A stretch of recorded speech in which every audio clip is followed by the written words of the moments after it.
Hallo! Guten Tag! Hoje a gente está aqui em Sachsenhausen, que é um campo de concentração bem pertinho de Berlim. A gente levou mais ou menos uns 45 minutos para chegar aqui. Vamos dar uma olhada.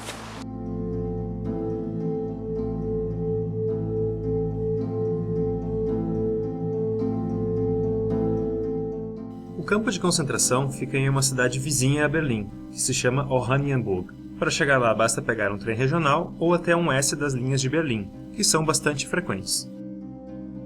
Hoje em dia a área do campo é um memorial e os prédios que foram mantidos ao longo desses anos são utilizados como museus. Esses museus mostram como era a vida dos prisioneiros e também tem alguns artefatos da época. Sachsenhausen foi construído no verão de 1936, inicialmente para prisioneiros políticos, principalmente os comunistas, qualquer pessoa que fosse contra o regime nazista, na verdade. No primeiro momento, a ideia do campo de concentração era reabilitar essas pessoas para que elas deixassem de ser comunistas e voltassem a viver na sociedade alemã como pessoas corretas, né?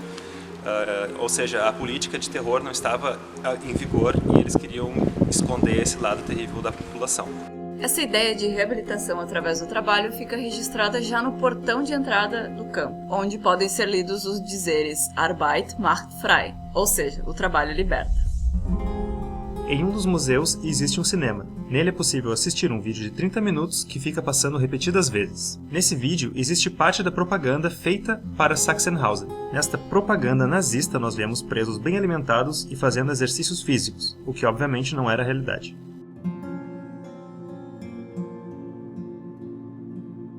Sachsenhausen é considerado um dos 3 maiores campos de concentração da Alemanha, e aqui também era o centro administrativo de todos os campos de concentração por ser perto de Berlim.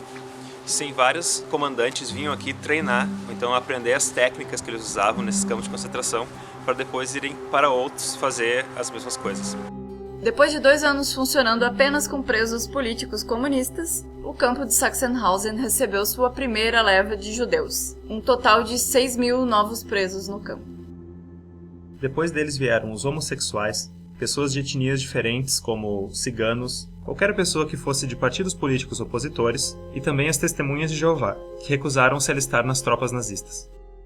A gradativa transformação dos campos de trabalho forçado em campos de extermínio deixou claro a qual liberdade o lema gravado nos portões de ferro se referia. Uma coisa que torna esse campo de concentração muito único é o fato de que os nazistas fizeram aqui a maior operação de falsificação da história. Eles pegaram profissionais judeus de vários campos de concentração, trouxeram para cá. Eram pessoas, por exemplo, tipógrafos, designers, pessoas que sabiam fazer impressão, para trabalhar, para criar libras e dólares.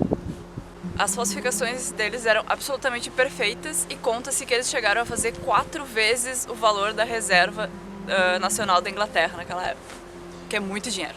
Foi muito dinheiro, eles realmente produziram muito. Eles tentaram fazer dólares, mas os próprios prisioneiros, né, os judeus trabalhando, eles estavam meio que enrolando, assim, eles estavam evitando fazer o dólar, para, claro, tentar prejudicar os nazistas. Uma dica que a gente dá é assistir o filme Os Falsários antes de vir, porque conta toda essa história e mostra bem como é que era o funcionamento aqui do campo. A gente acha, por dedução, que funcionava ali atrás, essa fabriquinha de dinheiro deles, mas a gente não tem bem certeza porque aqui mesmo não tem nenhuma informação sobre isso. A gente chegou à conclusão porque no filme eles citam o número das barracas e a gente consegue ver o número das barracas aqui nessas áreas que marcam onde elas ficavam. Todos os prisioneiros trabalhando nessa operação tinham algumas regalias, por exemplo, eles tinham camas melhores e comiam melhor também. O líder da operação se chamava Salomon Smolyanov, um judeu que já era especialista em falsificações. Uma coisa que me surpreendeu muito é que ele morreu na nossa cidade natal, em Porto Alegre, em 1976.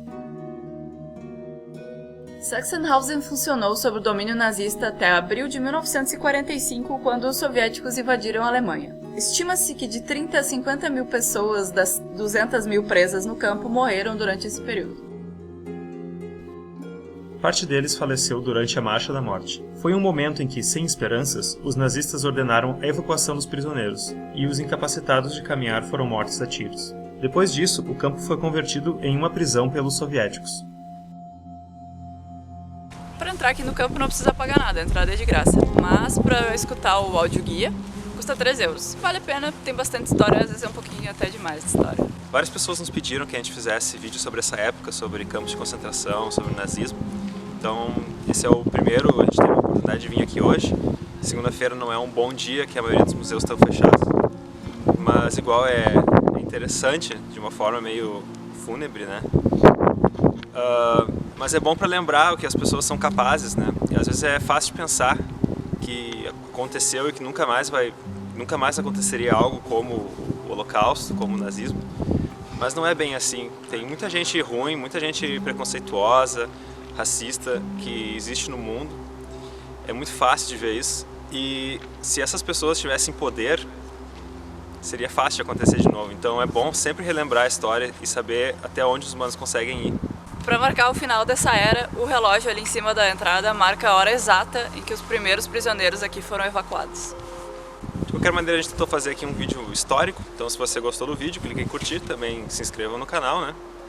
E compartilha com as pessoas para todo mundo saber mais sobre esse período. Também não deixa de curtir a gente no Facebook e seguir a gente no Twitter e no Instagram, que sempre tem coisas legais por lá também. Então até o próximo vídeo. Tchus!